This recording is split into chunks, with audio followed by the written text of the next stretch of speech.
Bismillahirrahmanirrahim. Alhamdulillahilladzi kataba 'alal mu'minina siyama Ramadan. Wassalatu wassalamu ala sayyidina wa habibina wa maulana Muhammadin sahibil Qur'an wa ala alihi wa ashabihi ahlil fadli wal irfan, amma ba'du. Kepada semua jamiah yang saya muliakan, mari kita bersama-sama memanjatkan rasa puji dan syukur kehadirat Allah Subhanahu wa Ta'ala atas segala nikmatnya. Kita masih diberikan kesempatan, kesehatan, panjang umur, malam hari ini dapat melaksanakan sholat tarawih berjamaah di masjid kita, Masjid Nurul Dolar RT 35, tanpa ada halangan suatu apapun. Mudah-mudahan apa yang kita lakukan ini termasuk salah satu usaha, salah satu upaya yang menjadi media turunnya rahmat dari Allah Subhanahu wa Ta'ala. Apalagi ini di bulan Ramadan, bulan keberkahan, sebagai kesempatan kangge kula dan sedaya meraih kesayangan sedayanipun. Amin Allahumma. Salawatullah beriring salamnya semoga tercurah kepada junjungan kita Nabi Muhammad sallallahu alaihi wasallam, juga kepada para sahabat, para keluarga dan seluruh pengikutnya yang taat. Mudah-mudahan kita semua digolongkan sebagai umatnya yang kelak akan mendapatkan syafaatnya. Amin ya rabbal alamin. Dumateng para bapak, para ibu, jamiah hikmah Ramadan dalu menika ingkang kawula mulyakaken. Seperti biasanya kita adakan kultum singkatane werna-werna.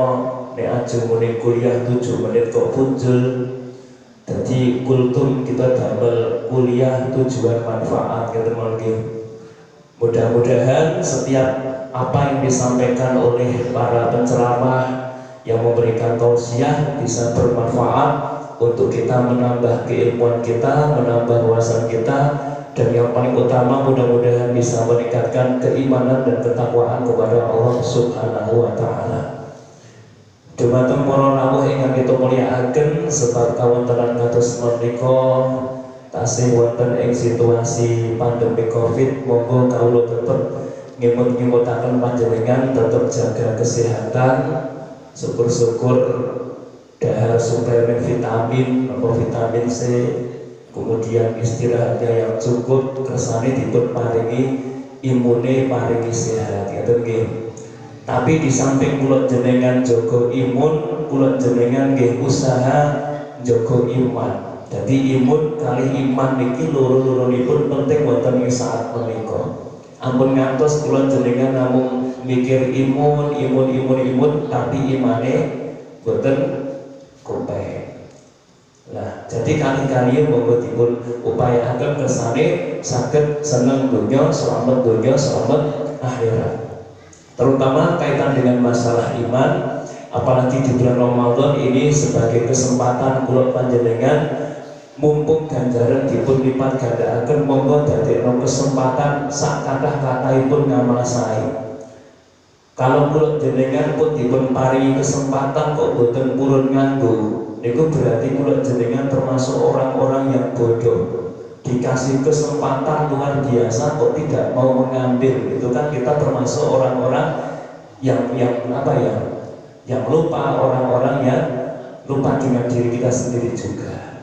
Nah, insya Allah dengan barokah Ramadan kita nanti bisa mendapatkan kebaikan-kebaikan, tentunya dengan pertolongan dari Allah Subhanahu wa Ta'ala.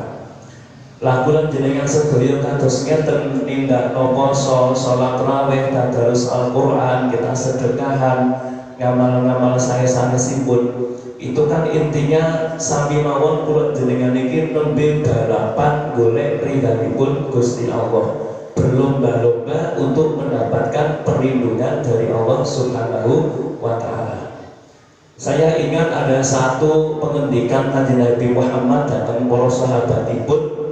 Suatu hari Nabi Muhammad pernah bersabda di hadapan para sahabatnya, Pripun ketika Kanjeng Nabi atadruna manis sabiquna ila dzillillahi azza wa jalla. Hei para sahabatku, apakah kalian tahu apa sira do ngerti man as-sabiquna ila dzillillahi yaum azza wa jalla? Siapakah orang-orang yang berlomba-lomba kepada perlindungan Allah azza wa jalla? Jadi Kanjeng Nabi niku takon kali sahabate, apa sira iku do ngerti sapa to wong sing do lomba-lomba golek perlindungane Gusti Allah? Sebab besok nang akhirat niku para rawuh sedaya kula jenengan niku badhe ngrasakake panas sing luar biasa, sebab matahari sangat dekat jaraknya dengan kepala kita.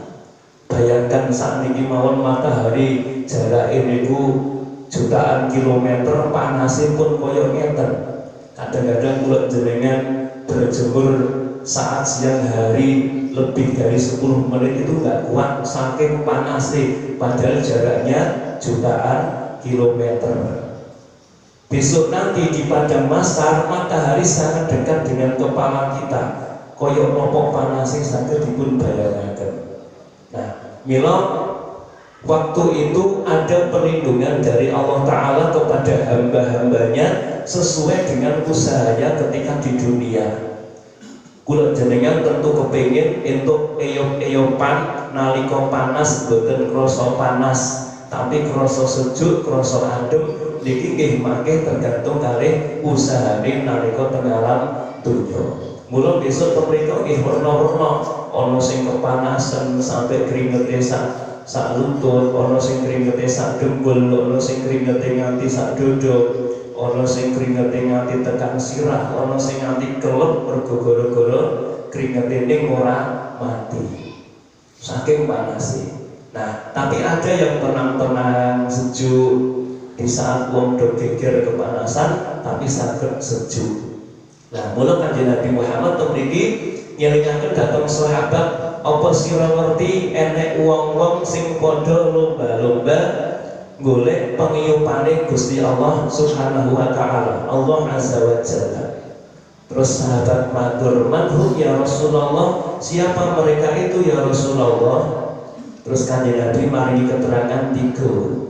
Berarti enten 3 golongan manusa sing bakal entuk pengiyupane Gusti Allah.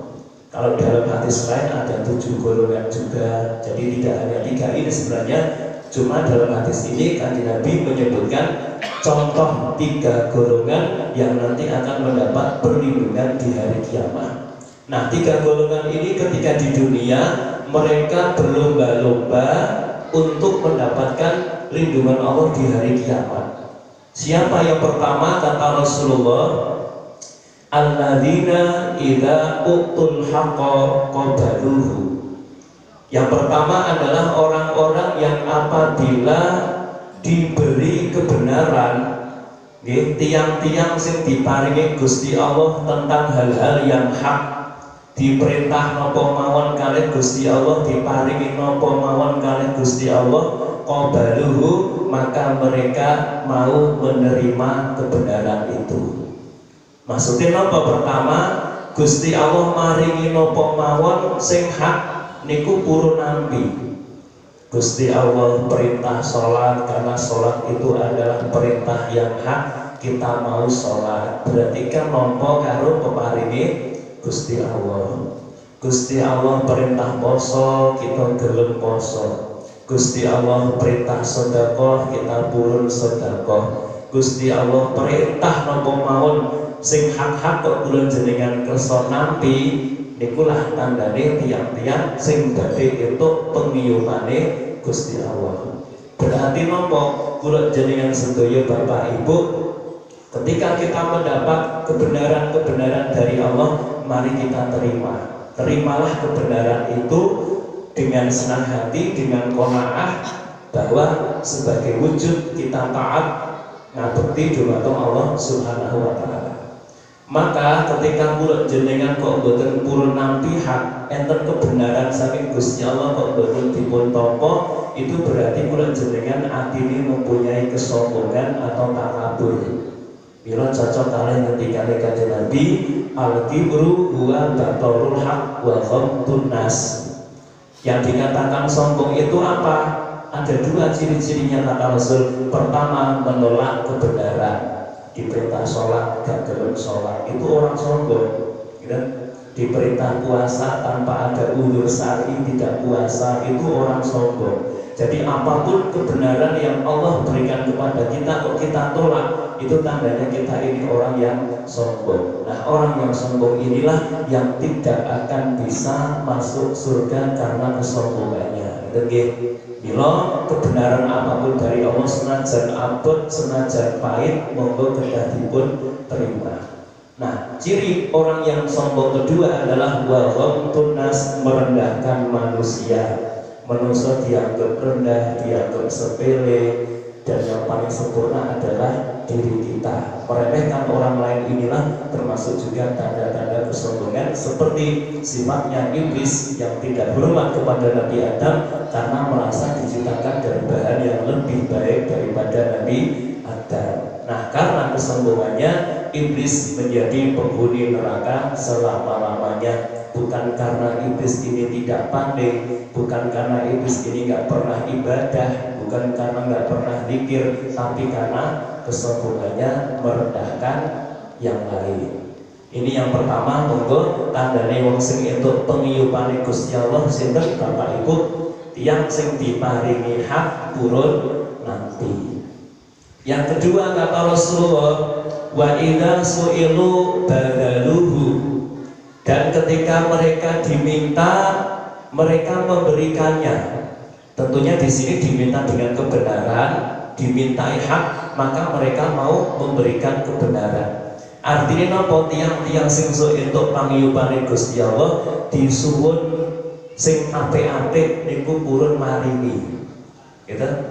Kados kula jenengan disuwuni jaburan kok purun ngetokno, muga-muga termasuk ngeten iki. Alhamdulillah. Dimintai nasihat mau menasehati, dimintai solusi mau ikut-ikut maringi solusi, dimintai nopo mawon sing apik-apik kok kula jenengan purun maringi, niku termasuk tandane tiyang sing bakal itu pengiyupane Gusti Allah ing dalem dina ora ana perlindungan selain perlindungan dari Allah Subhanahu wa taala. Nah, yang ketiga kata Nabi Muhammad SAW, siapakah yang berlomba-lomba mendapat perlindungan Allah adalah wahakamun nasa kahukmihim li anfusihim, orang yang menghukumi manusia seperti ia menghukumi dirinya sendiri. Jadi nek memberi putusan hukum vonis kepada manusia karena melakukan tindak-tindak kesalahan seperti kejahatan, kriminal dan sebagainya, maka dia mau menghukum mereka itu seperti hukuman kepada diri sendiri. Artinya orang yang ketiga ini adalah orang yang menegakkan hukum dengan adil dan jujur. Imam-imam yang adil, hakim-hakim yang adil, yang mau menghukum manusia sama saja ketika menghukum dirinya sendiri. Nah, tapi kan kadang-kadang enggak jarang kita temukan. Nek ngukumi wong liya kowe piye sing berat, tapi nek ngukumi awak dhewe piye supaya paling ringan. Syukur-syukur bebas dari hukuman. Ini kan berarti nggak termasuk orang adil. Maka imam yang adil itu nanti akan masuk surga tanpa hisab, mendapat perlindungan dari Allah Subhanahu wa taala. Karena tantangannya berat. Nah, maka mencari hakim yang jujur, mencari imam yang adil ini sangat sulit di akhir zaman, karena untuk menegakkan kebenaran karena sering kalah dengan yang namanya uang. Betul? Akhirnya KUHP singkatannya karena uang habis perkara. Najan salah dibela piye ben iso menang, senajan bener piye dikeroyok supaya kalah dengan macam-macam cara. Lah ngeten iki lah mila belajar sedaya ketika kita memberikan hukum kepada saudara kita yang bersalah, kita menjadi seorang hakim, kita menjadi seorang jaksa, monggo menghukum orang lain itu sama saja juga ketika menghukum diri sendiri. Boten beda, ngukumi awake ya padha karo ngukumi wong liya. Inilah yang diterangkan oleh para sahabat. Salah satu contohnya adalah sahabat Umar bin Khattab, menghukum anaknya sama persis dengan menghukum orang lain. Boten pilih kasih, karena keadilan harus ditegakkan dan nepengih walaupun pahit harus dilaksanakan. Nah inilah telung perkara, telung golongan sing bakal entuk perlindungan Gusti Allah napa ring kersane Bapak Ibu. Pertama, nalika dipun paringi hak dipun tampi. Nomor kalih, nalika dimintai hak dia mau menyerahkan atau memberikan. Yang ketiga, memberi hukum kepada manusia seperti halnya ia memberi hukum kepada dirinya sendiri. Artinya boten dibeda-bedakno kanggo wong utawa kanggo awake. Nah, mugi-mugi hadis rawahu Ahmad, riwayat Ahmad ini bisa menjadi salah satu renungan untuk kita. Muga-muga kita sedaya dipun paring pitulingan saged makmur di Ramadan kanthi sae, sebab niku termasuk hak saged kita laksanakan dengan sebaik-baiknya lan mugi-mugi pinaringan rahmah maghfirah saking Allah Subhanahu wa taala. Demikian dari awal hingga akhir, tentu banyak kesalahan kekurangan, mohon maaf saya akhiri. Allahumma ila qawmi thoriq. Wassalamualaikum warahmatullahi wabarakatuh.